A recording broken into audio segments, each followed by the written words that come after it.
أعوذ بالله من الشيطان الرجيم. بسم الله الرحمن الرحيم.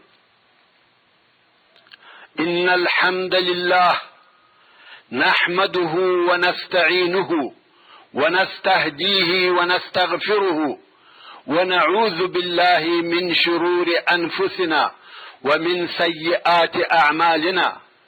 من يهده الله فلا مضل له ومن يضلل فلن تجد له وليا مرشدا. أشهد أن لا إله إلا الله وحده لا شريك له وأشهد أن محمدا عبده ورسوله صلى الله عليه وسلم تسليما كثيرا. أما بعد، د انسان د خلقت څخه مقصد دوهمه فته. محترم ورونو، په تیره اوله فته کې موږ وویل چې د تحریف او اړولو څخه د قرآن مجید ساتل کېدل د دې دپاره لوی دلیل دی چې دغه کتاب الله دی.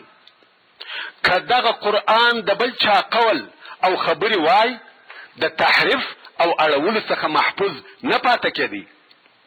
آیا د اسلام دشمنانو په قرآن مجید کې د تغییر راوستلو او اړولو دپاره کوشش نه دی کړی؟ آرام ناست دي؟ یا بلکې خپل ټول کوششونه یې کړي دي، خو کم وخت چې د قرآن مجید د تحریف او اړولو څخه عاجزه سوه، نو یې د قرآن مجید څخه زموږ په اړولو شروع وکړه او په دې کار کې کامیابه هم سوه.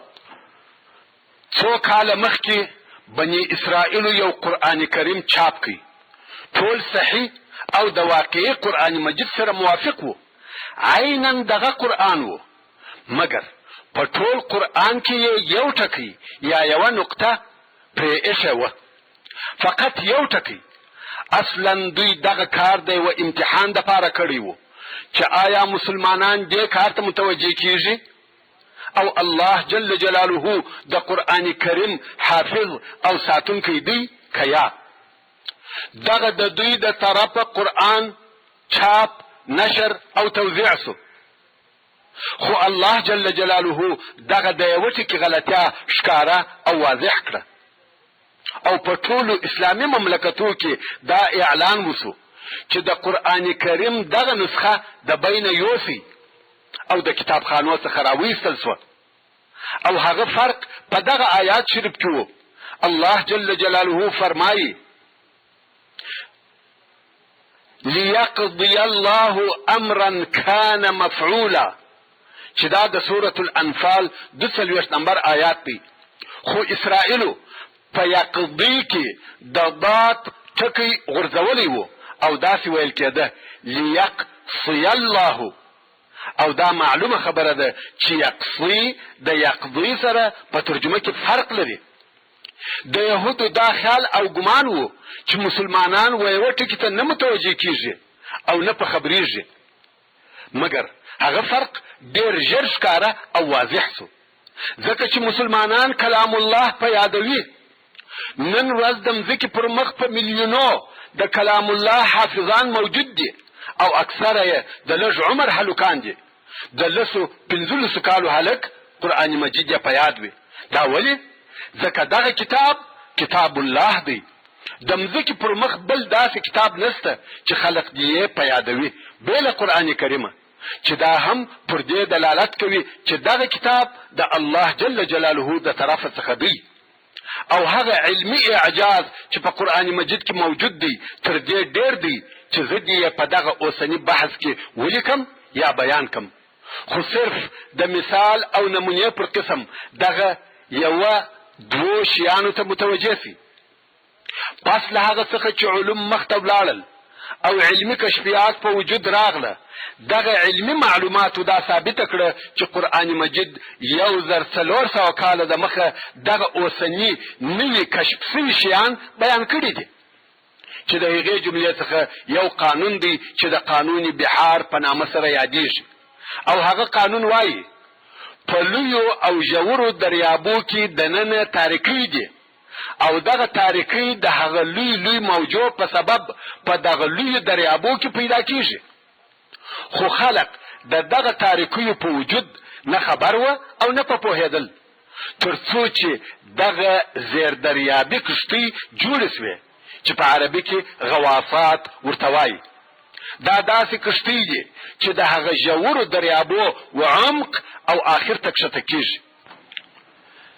د دغه کښتیو په واسطه دا کشف کړه سوه په هر ژور دریاب کې چې 1000 متره کښته په اوبو کې ولاړ سې یا کښته سې، هلته دننه داسې لوی لوی موجونه سته لکه دغه د باندنۍ لوی لوی دریابي څپې، او دغه دننه څپې یا موجونه د روښنایي مخه نیسي.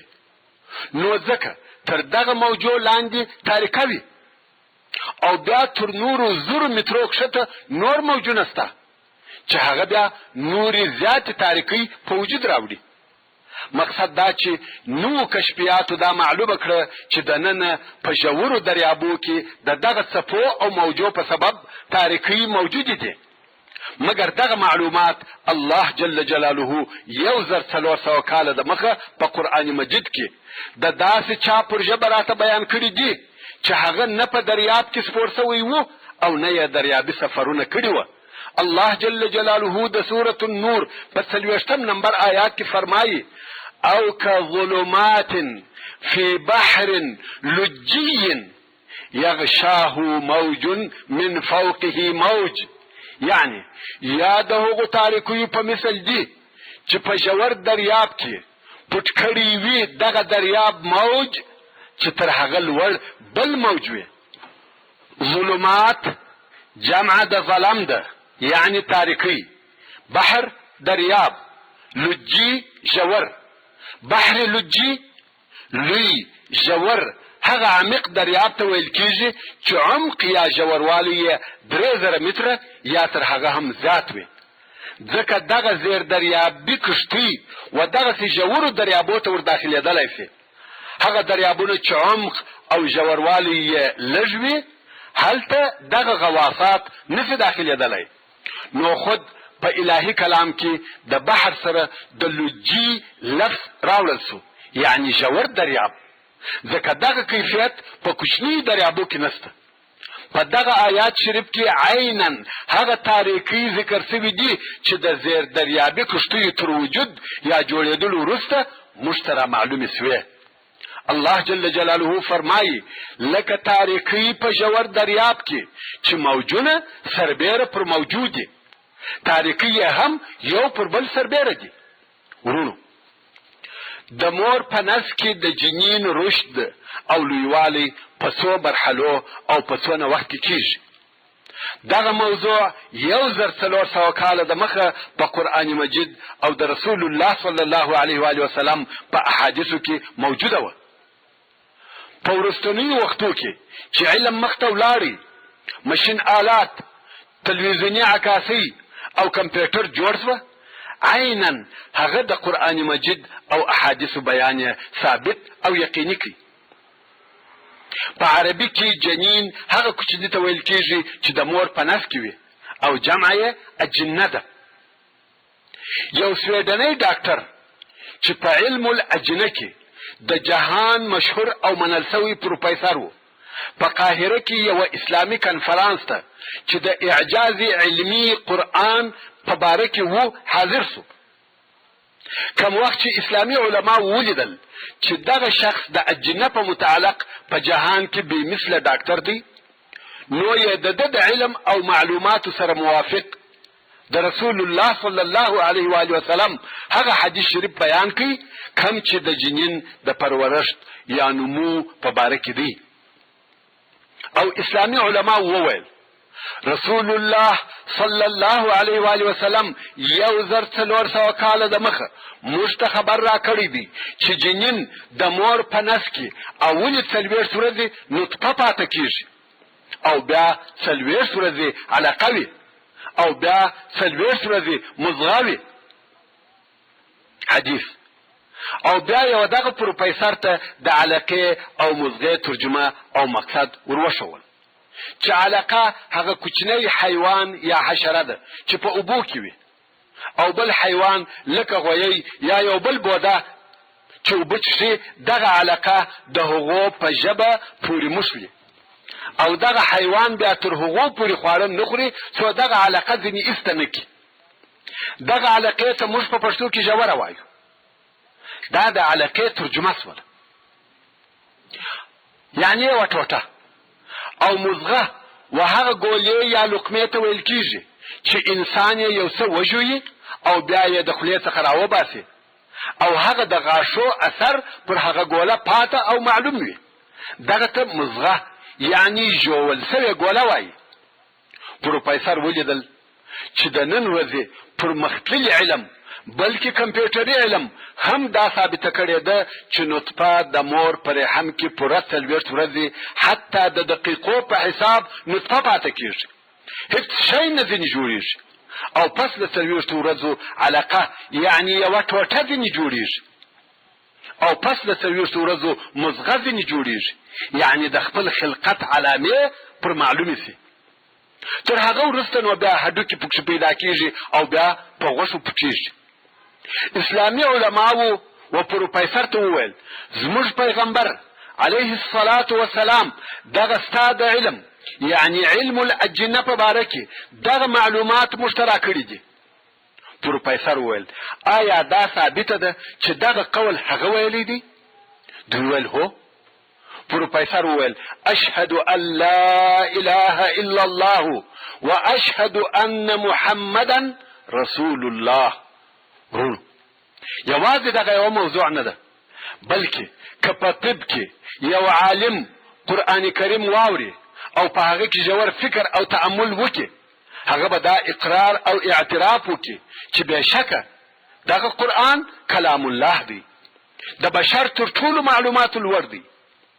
یو مسلمان ډاکټر چې اصلا د سودان و او په امریکا کې عالی تحصیلات کول قصه کوي او وایي هلته د پروفیسرۍ د اخیستلو دپاره تللی وم.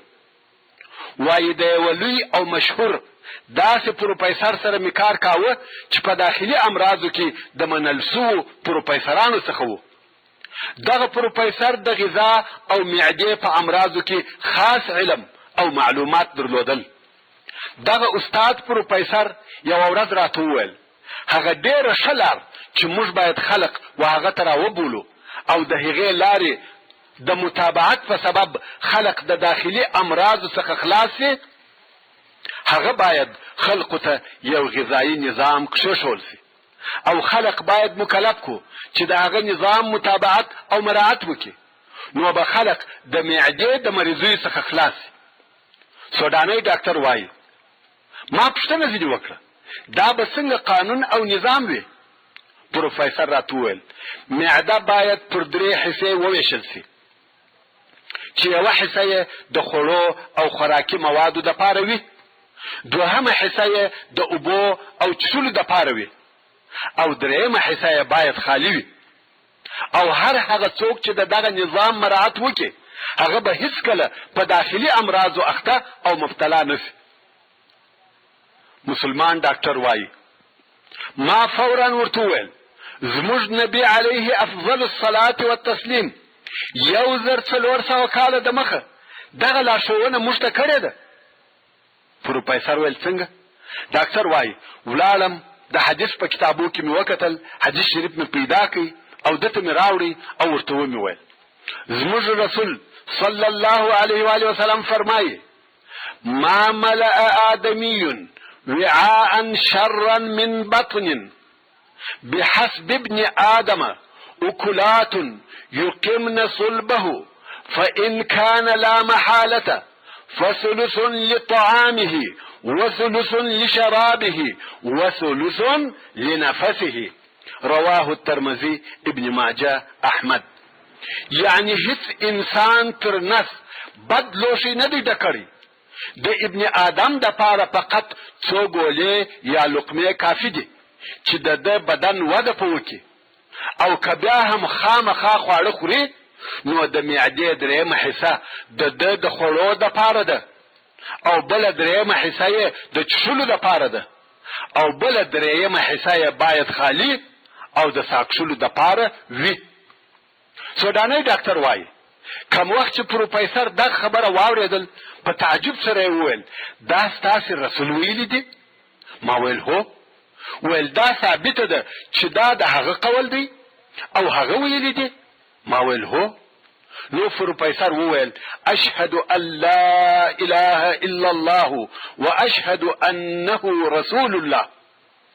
پروفیسر پسې زیاته کړه موږ دغه معلومات پس له میلیونو تجربو څخه حاصل کړه او دغه مقصد ته ورسېدلو او د علیه الصلاة والسلام دغه خبره هغه وخت کړې ده چې نه شفاخانې وې نه لابراتوارونه حتی د ډاکټري علم نو موجود. نو دا معلومه خبره ده چې دغسې معلومات بې له رسول څخه بل چاته نشي حاصلېدلی. ورونو دغه خلق ولی اسلام ته دغسې ژر داخلیږي؟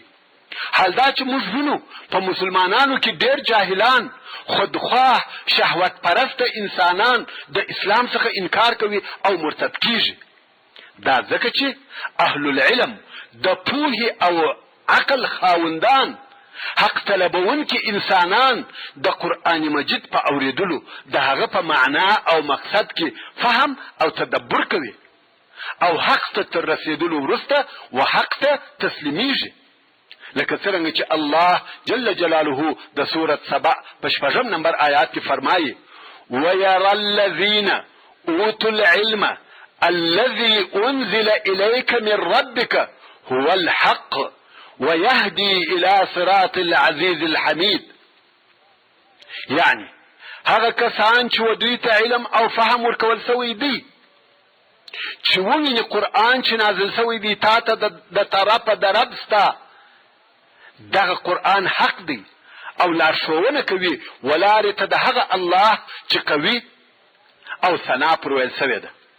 هر څونه چې انسان په علومو کې فکر کوي هر علم چې وي که کوني علم وي لکه د مځکې او آسمانو یا طب او ډاکټري د علومو په ټولو اقسامو کې چې انسان هر څونه مخ ته ځي پر هغه اندازه د الله جل جلاله معرفت زیاتیږي. شاعر وایي برگ درختان سبز در نظری هوشیار هر ورقی دفتریست از معرفتی کردگار. الله جل جلاله د سورة فاطر 28 نمبر آیات کی فرمائی انما یخشى الله من عباده العلماء. یعنی بشک د الله د بندگانو څخه هغه پوه او عالمان خلق د الله جل جلاله څخه بیریږي. یعنی هغه څوک چې الله مني او د هغه څخه بیریږي هغه علما دي. د هر علم علماو ته هغه د دوی علم د الله جل جلاله وجود او وحدانیت ثابتوي او د هغه الهي ذات څخه بیریږي مگر جاهل دی. د بل شي په فکر کې نه دی بېله نفسه بېله خواهشاتو او شهواتو. د جاهل مقصد او هدف د چارپایانو او بودگانو سره یو شی دی. الله جل جلاله د سورة محمد په 12 نمبر آیات کې فرمایي والذین کفروا یتمتعون ویأکلون کما تأکل الانعام والنار مثوى لهم. او هغه کسان چې کافران سوي دي دوی په دنیا کې نفع اخلي او خوراک کوي لکه چارپایان او بودگان چې خوراک کوي او د دوزخ اور د دوی د ورتلو او اوسېدلو ځای دی. یعنی کافران او منکران د دنیا مال او متاع ساز او سامان په ډېر حرص سره ټولوي لکه چارپایان خوړل او چښل کوي میلې او چرچې کوي خو د خپلو اعمالو په وروستنیو نتیجو نه دي خبر چې د دوی د دغه خوړلو او چښلو پای او آخر به څه وي. ښه دی په دې دنیا کې د مزې او میلې وکړي خو په آخرت کې د دوی دپاره د اور کور جوړ او تیار دی. ورونو د رسول الله صلی الله علیه و آله وسلم د معجزو څخه دا هم وه چې الله جل جلاله د منافقانو د زړو حال ورته ښکاره کړي. هغه شیان چې د ننه د منافقانو په زړو کې ورګرځېدل الله جل جلاله و د صلی الله علیه و آله وسلم ته ورښکاره کړه. دا هیڅ امکان نه لري چې څوک دې بې له الهي وحیو څخه د خلقو د زړو په حال خبر سي. که د چا په زړه کې یوه خبره وي او بل څوک هغه د زړه حال ورته ووایي، د دې معنا دا ده چې دغه خبر د الله جل جلاله د طرفه څخه ورته راغلی دی. الله جل جلاله د سورة التوبه په 4 نمبر آیات کې فرمایي: یعتذرون الیکم اذا رجعتم الیهم قل لا تعتذروا لن نؤمن لكم قد نبأنا الله من اخباركم. الله جل جلاله خپل رسول د منافقانو د زړه په حال د مخه تر دې چې د منافقانو سره ویني خبروي او ورته فرمایي: کوم وخت چې تاسو د تبوک د غزا څخه بیرته مدینه منورې ته ورسئ، دغه منافقان به د خپلو پاتې کېدلو په سبب تاسو ته عذرونه کوي. نو ای محمد صلی الله علیه و آله وسلم ته دوی ته ووایه، تاسو دغه د درواغو عذرونه موږ ته مه وایاست، موږ هیڅ کله ستاسو په خبرو باور نه کوو. په تحقیق الله جل جلاله موږ ستاسو په حال خبر کړیو چې هغه ستاسو د زړه شر او فساد دی. یعنی د مخه تر دې چې تاسو خبرې وکړئ، ستاسو حال او خبر زما سره شته، ځکه دغه اخبار د الهي وحی په واسطه راته راغلي وه. همدارنګه کله چې د بدر په غزا کې مشرکانو شکست وخوړی، نو څه موده وروسته د مکې مکرمې د کفارو څخه 2 نفره، عمیر ابن وهب او صفوان ابن امیه، په حجر اسماعیل کې سره ناست وه. د بدر قصې او حالات یې بیانول، د قریشو وژل سوي مشران یې یادول. عمیر ابن وهب چې په شیطان الجاهلیه سره مسما او مشهوره وو، وویل: والله که پر ما پورونه نه وای او دغه عیال مې نه وای راپسې، زه به محمد صلی الله علیه و آله وسلم ته ورغلی وای او وژلی به مې وای، او د ورتګ دپاره بهانه هم لرم، ځکه زما زوی د مسلمانانو سره په مدینه منوره کې بندي دی. دغه د عمیر زوی مسلمانانو د بدر په غزا کې په بندیانو کې نیولی وو. نو عمیر اوس وایي زما په ورتګ کې کومه اشتباه هم نسته، د زوی په بهانه به ورغلی وای او خپل کار به مې کړی وای. صفوان د خپل پلار د بدلې اخیستلو دپاره موقع مناسبه ولیدل، ویل که ته دا کار په رښتیا سره کوې، نو ستا پورونه یې پر ما او ستا اولادونه زما د اولادو سره یو ځای روزم، یعنې تربیه کوم او خواړه ورکوم، د هغو ذمه یې زما پر غاړه. عمیر وویل چې داسې ده، نو حال پټ وساته، چاته مه وایه. عمیر د هغه ځای څخه ولاړ سو او آهنګر ته ورغلی، توره یې په جوړه کړه او ښه یې زهرناکه کړه. هغه داسې چې توره به یې په اور کې داسې سره کړه لکه سره سکروټه، او بیا به یې د زهرو په اوبو کې غوټه کړه. دغه تورې به هغه زهر وچښل. د دغه زهرناکه تورې هر واری انسان و قبر ته لیږي. عمیر دغه توره ورسره واخیستل، پر اوښ سپور سو او د مدینې منورې پر طرف رهي سو. کم وخت چې مدینې منورې ته ورسېدی، اوښ یې د مسجد د دیواله سره چوکی او دی مسجد ته ور داخل سو. هلته حضرت عمر رضی الله تعالی عنه چې د اصحاب کرامو سره ناست وو، عمیر یې ولیدی او ویل دغه د الله دشمن عمیر بې له شره څخه د بل شي دپاره نه دی راغلی. حضرت عمر رضی الله تعالی عنه ور ولاړ سو، عمیر یې تر ستنې نیولی و رسول الله صلی الله علیه و آله وسلم ته وروستی. رسول الله صلی الله علیه و آله وسلم چې ولیدی، ویې فرمایل: پرېږده یا عمر. عمر رضی الله تعالی عنه هم پرېښاوه. رسول الله صلی الله علیه و آله وسلم ورته وویل: د څه شي دپاره راغلی یې یا عمیر؟ عمیر ویل: راغلی یم چې د زوی فدیه درکم او را سره بویزم. رسول الله صلی الله علیه و آله وسلم وفرمایل: رښتیا ووایه یا عمیر.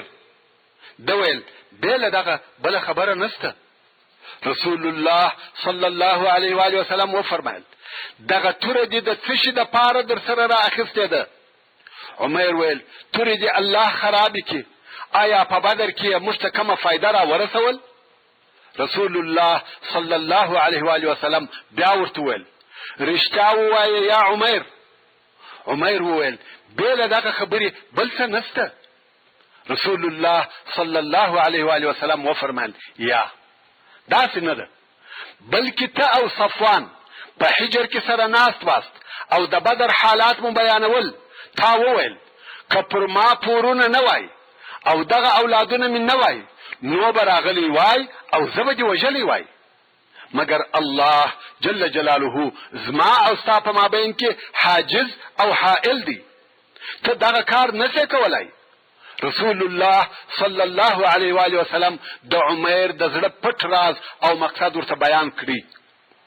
رسول الله صلی الله علیه و آله وسلم په دغه حالاتو چا خبر کړي؟ هلته فاکس وو که ټیلیکس، ټلیفون وو که مخابره؟ د دغه شیانو څخه یو شی هم نه، بلکې الهي وحی وي. الله جل جلاله په هغه حالاتو او واقعاتو خبر کوي چې په مکه مکرمه کې پیښ شوي وه. عمر وویل والله په دې حال بل چا نه خبر کړي بیله الله جل جلاله، او زه وایم اشهد ان لا اله الا الله واشهد انك رسول الله. رسول الله صلی الله علیه و آله وسلم وفرمایل بندی ور الکی او دغه ورور ته مو دین ور وشوي.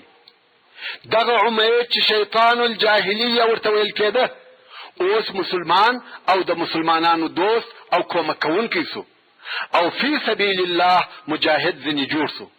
پاکی دی هغه الله لروي چې د انسانانو په حالاتو کې تغیر راولي. رسول الله صلی الله علیه و آله وسلم یو بل معجزه داده چې د ځینو کفارو په باره کې فرمایلی و چې دغه کسان اهل النار دي، پر کفر مړه کیږي او اور ته داخلیږي. که څه هم کفارو کوشش کاوه چې دغه خبرې عکس کار پیش سي، مگر د مخبر صادق صلی الله علیه و آله وسلم خبر صادق وو او واقعا هغه کسان پر کفر مړه سوه. دا چاته معلومه ده چې فلانی سړی به سبا څه کوي او آخره خاتمه به یې پر څه شي، مګر بیا هم هغه کسان چې قرآن مجید او رسول الله صلی الله علیه و آله وسلم یاد کړي وه هغسې پر کفر مړه سوه او ایمان یې نه راوړی. هغه ابو لهب پر کفر مړ سو چې الله جل جلاله د ده په باره کې فرمایلي وه سیصلا نارا ذات لهب، یعنی ژر دی چې دغه ابو لهب به وداسې اور ته ننوځي چې د لمبو خاوند وي، په لمبو وهونکي اور به ننوځي. هغه امیه ابن خلف پر کفر مړ سو چې الله جل جلاله د ده په باره کې فرمایلي وه ویل لکل همزة لمزة الذي جمع مالا وعدده يحسب ان ماله اخلده كلا لينبذن في الحطمه. ویل په دوزخ کې یوه شیله ده. نو الله جل جلاله فرمایي هر غیبت کوونکی او عیب ویونکی لره ویل دی، هغه غیبت کوونکی او عیب ویونکی چې مال یې جمع کړي ذخیره کړي دي او څو ځله یې شمېرلی دي، آیا دی دا ګمان کوي چې دغه د ده مال به همیشه دی ژوندی ولري؟ هیڅکله داسې نه ده.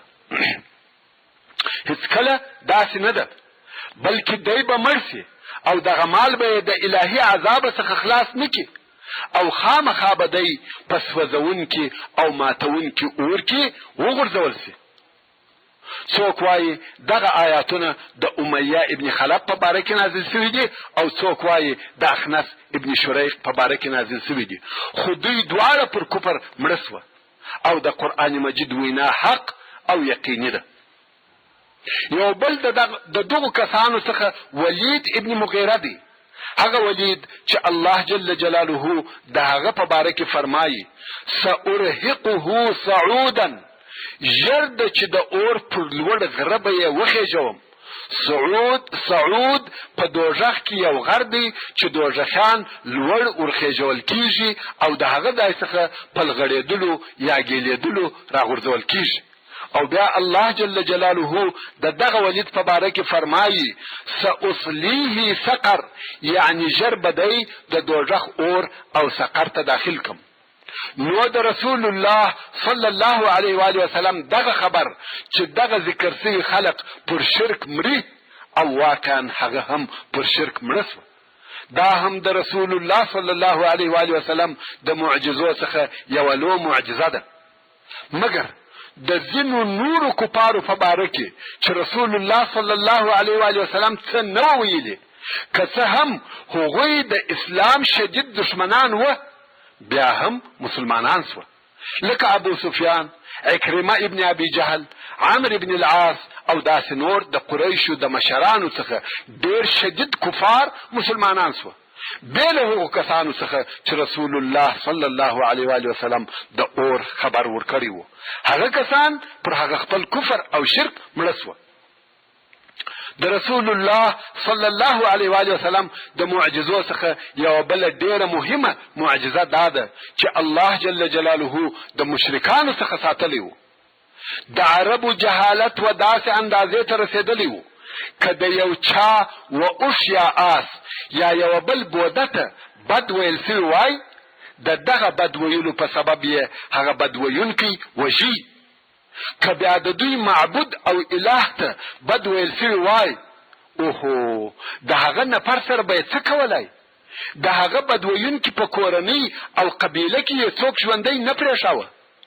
پر دغه جهالت سربیره آیا دوی محمد صلی الله علیه و آله وسلم ووژي؟ یا دا کار یې په وس او قدرت نسو پوره. ولې؟ ځکه الله جل جلاله ساتلی و. الله جل جلاله د سورة المائده په 28 نمبر آیات کې فرمایي والله یعصمک من الناس، یعنی الله جل جلاله دی د خلقو څخه ساتي. د رسول الله صلی الله علیه و آله وسلم د وژلو دپاره د کفارو آخري مشوره دا وه چې د هرې قبیلې څخه یو ځوان راوباسي او هر ځوان ته یوه جوهرداره توره ورکړي او ویل په ټولو به د یوه نفر واری پر کوي چې قاتل یې نسي معلوم. نو د رسول الله صلی الله علیه و آله وسلم وژل په ټولو قبیلو شریک سوه او بني هاشم د دې څخه عاجزه کیږي چې انتقام او بدله یې واخلي. نو خود په دیت راضي کیږي. د قریشو مشرانو پر دغه قسم وژلو اتفاق وکړي. دغه راټول سوي ځوانان هم د ده علیه الصلاة وسلام د کور و دروازې ته په انتظار ولاړ دي چې دی علیه الصلاة وسلام به د کوره څخه راووځي او دوی به یې ووژني. د الله جل جلاله د طرفه په هجرت کولو سره وحی ورته راغلی چې هجرت وکړه. رسول الله صلی الله علیه و آله وسلم د کور څخه په داسې حال کې راووتی چې سورت یاسین یې وایه او ځوانان ټول بیده وه. د هر یوه پر سر یې خاورې ور واچولې او دی علیه الصلاة وسلام ځینې ولاړی. هغه ځوانان چې د ده علیه الصلاة وسلام د قتل دپاره راغلي وه بیده پاته سوه. د رسول الله صلی الله علیه و آله وسلم دغه محفوظ پاته کېدل لوی دلیل او لوی معجزه ده چې دی علیه الصلاة وسلام د الله جل جلاله د طرفه رسول او نبی دی. یو بل موضوع چې د قرآن مجید اعجاز او د رسول الله صلی الله علیه و آله وسلم د رسالت اثبات دی، هغه د هغه تنبو یا عمودو یا ستونو کشفول دي چې د ټولو کرو په مابین کې موجودې دي. ځکه سپوږمۍ، لمر او ټوله هغه کرې چې تاسې یې په اسمان کې وینئ پر څه شي ولاړې دي؟ دغه ټوله کرې د ځان دپاره عمودونه یا پایې لري چې پر هغو عمودو قائم او ولاړ دي. خو موږ دغه عمودونه نه وینو. دغه عمودو ته په عربي کې اعمدة الجذب المرکزي ویل کیږي چې موږ د قوې جاذبې ستنې ورته وایو. دغه عمودو ټولې کرې پر خپل ځای ثابتې او قائمې درولې دي او یو پر بل نه سره لویږي. مثلا سپوږمۍ ولې نه رالویږي؟ ځکه پر تنبو ولاړه ده. مګر موږ دغه عمودونه یا تنبې وینو یا نی وینو. موږ په دې شیانو نو خبر او نه را معلومه. څو چې اوسني علومو دغه عمودونه کشف کړه او موږ یې د هغو په وجود خبر کړو، مګر دغه معلومات د الله جل جلاله په کلام قرآن مجید کې د پخوا څخه موجود و او د رسول الله صلی الله علیه و وسلم پر ژبه و موږ ته ویل سوي و. الله جل جلاله فرمایي: الله الذي رفع السماوات بغير عمد ترونها، یعنی هغه الله چې اسمانونه یې بیل داسې عمودو یا ستنو لوړ کړي دي چې تاسې یې ووینئ، یعنی د هغو د لوړ ساتلو دپاره ستنې شته، خو هغه ستنې تاسې نه وینئ. دغه ستنې او عمودونه څه شي دي؟ هغه د جاذبې قوت دی. قوه جاذبه یو معلوم شی دی چې په هره کره کې موجود دی او د هغې کرې پر شاوخوا چې هر شی موجود وي، هغه شی د هغې کرې د مرکز و طرف ته ځان ور اچوي. مثلا ستا په لاس کې یو شی دی، که دغه شی ستا د لاس څخه ولویږي چیرې ځي؟ کښته ځي. ولې لوړ نه ځي؟ ځکه دغه شی د خپل ځان اختیار نه لري. هغه د جاذبې قوت چې د مځکې په مرکز کې موجود دی، هغه یې خپل ځان ته کشوي. که دغه د جاذبې قوت نه وای موجود او د خپل شاوخوا شیان یې خپل ځان ته نه کشولای، د نورو کرو څخه به پر موږ ډبرې یا د هغې کرې نور اجسام رالوېدلی. سبحان الله الخالق القادر. دغه د جاذبې قوت چیرې دی؟ آیا موږ یې وینو یا نه یې وینو او نه یې لیدلی سو؟ دغه قوه جاذبه ولې او د څه شي دپاره پیدا سوې ده؟ قوه جاذبه د دې دپاره پیدا سوې ده چې د خلقو ژوند منظم او د دوی په اراده کې وي. که قوه جاذبه نه وای موجوده او ته په زینو کې لوړ ختلی وای، بیرته نه سوای راکښته کېدلی او داسې نور ټول حرکتونه معطله کېدل، مګر د دې دپاره چې انسانان بلکې ټول مخلوقات پر مځکه ژوند وکولای شي، الله جل جلاله ومځکې ته قوه جاذبه ورکړه. یوازې په مځکه کې نه، بلکې په ټولو کواکبو او کرو کې قوه جاذبه موجوده ده. حتی هر آسمان د خپل ځان دپاره قوه جاذبه لري. که چیرې دغه د جاذبې په قانون کې تغیر راسي او هغه د جذب المرکزي ستنې چې د کواکبو په مابین کې موجودې دي خرابې سي، نو به څه پیښه سي؟ ټول کون به سره ټکر ټوک ټوک او په خرابه بدل سي. هغه حالت به پیښ سي کوم چې الله جل جلاله فرمایي: وتكون الجبال كالعهن المنفوش، یعنی غرونه به داسې وګرځي لکه هغه شنل سوي وړۍ. نو دغه د جاذبې قوت په دغه معین نظام سره چا پیدا کړي؟ او رسول الله صلی الله علیه وسلم بیا په دغه قوت چا خبر کړي؟ دغه ټول انتظام او بیا په دغه انتظام سره د رسول الله صلی الله علیه وسلم خبرول د خالق الکون او مکان الله جل جلاله د طرفه څخه دي، چې دا هم د قرآن مجید اعجاز او د رسول الله صلی الله علیه وسلم معجزه ده. هغه چې فرمایي: الله الذي رفع السماوات بغیر عمد ترونها. د رسول الله صلی الله علیه وسلم معجزې دونه ډېرې دي چې علماء کرامو لوی لوی کتابونه پر لیکلي دي. زموږ په دغه کوچني بحث او دغه کوچني پته کې د هغو پوره بیانول امکان نه لري. د رسول الله صلی الله علیه وسلم د ټول معجزو د بیانولو دپاره په لسهاو فتې او په لوی حجم کتاب پکار دی. خو بیا هم د دغه لږو معجزو په بیانولو کې د امت مسلمه مصلحت او فایدې شته. د معجزو بیانول د ایمان او عقیدې د تثبیت او مضبوطوالي دپاره مهم او ضروري دی. ورونو، موږ او تاسې په دې کې هیڅ شک نه لرو چې محمد صلی الله علیه وسلم رسول الله دی. د زړه د اخلاص دا شاهدي ادا کوو چې لا اله الا الله محمد رسول الله، او ان شاء الله مرګ به مو هم دغه د شهادت پر کلمه وي او پر دغه کلمه به بیا راپاڅول کیږو. مګر نن ورځ د حوادثو او واقعاتو د ډیروالي په سبب، د ثقافتو د اختلاف په سبب او د اسلام د دشمنانو د طرفه د شک او تردید د نشرولو په سبب موږ ودې ته ضرورت لرو چې خپل عقیده ټینګه او ثابته وساتو. پر خپل خالق جل جلاله او رسول الله صلی الله علیه و آله وسلم او کتاب الله قرآن مجید مو ایمان ټینګ، خالص او په پوره باور سره وي. او دغه ایمان مو باید په علم، معلوماتو او دلایلو سره وي. څرنګه چې نن ورځ موږ د ډیرو مبطلینو، مشککینو او د اسلام دشمنو خلقو سره مخامخ کیږو، نو موږ ته باید په دلایلو سره دا را معلوموي چې موږ پر حق او دین مو حق دی. زموږ ایمان او عقیده باید په پټو سترګو او ړانده تقلید سره نه وي.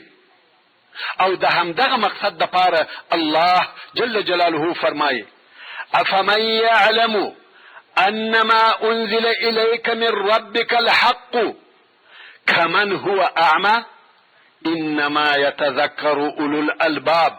یعنی آیا هغه څوک چې په علم او دلایلو سره په دې پوهیږي چې دغه قرآن و تا ته ستا د رب د طرفه نازل سوی دی، حق دی، هغه داسې دی لکه هغه د زړه ړوند چې دغه معلومات نه لري؟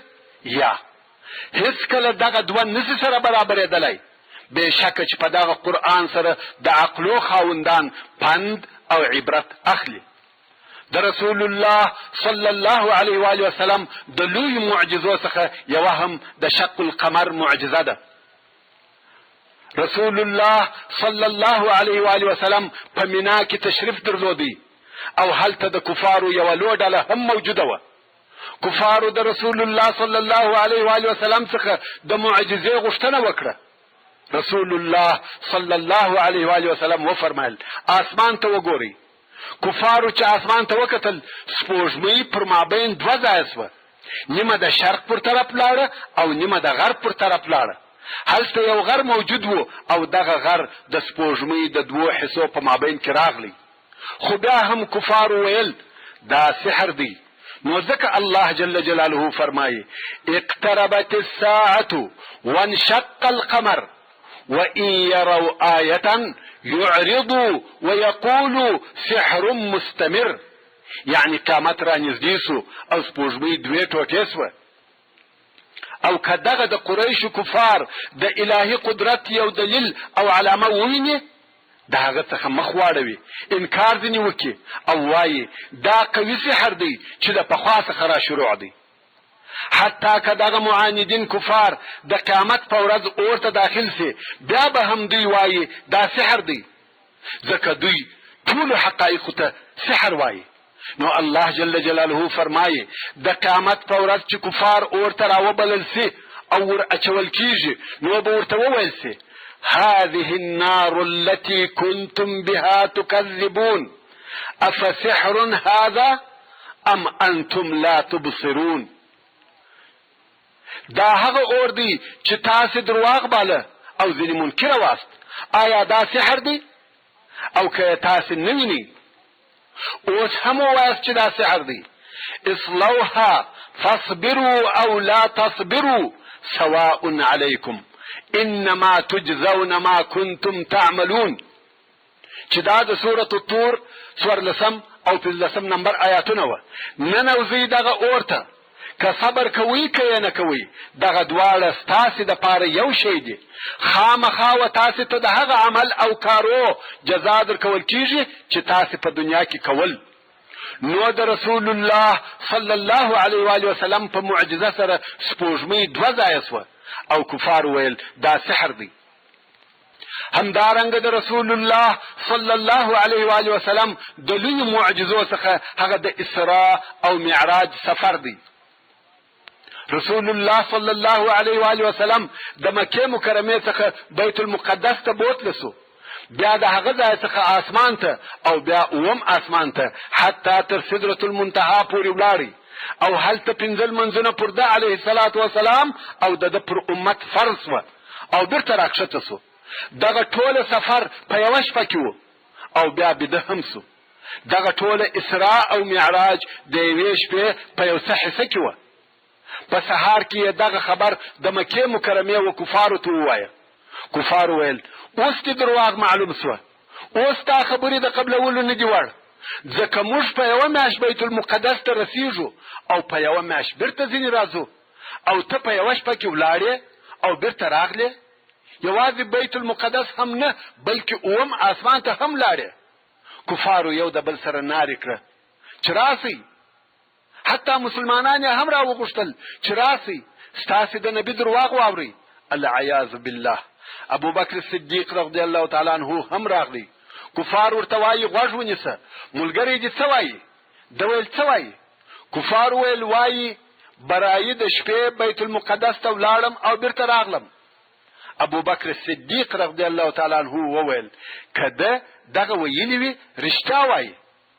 او د دغې ورځې څخه ابو بکر صدیق رضی الله تعالی عنه صدیق وبلل سو، او مسیلمه ته څه ویل کیږي؟ کذاب. ابو بکر صدیق رضی الله تعالی عنه ته هغه د ثابت او خالص ایمان په سبب ټول خلک صدیق وایي. او بیا کفارو د رسول الله صلی الله علیه و آله وسلم څخه د بیت المقدس د علامو په پوښتنه شروع وکړه. هو رسول الله لطفا فتا واړوه.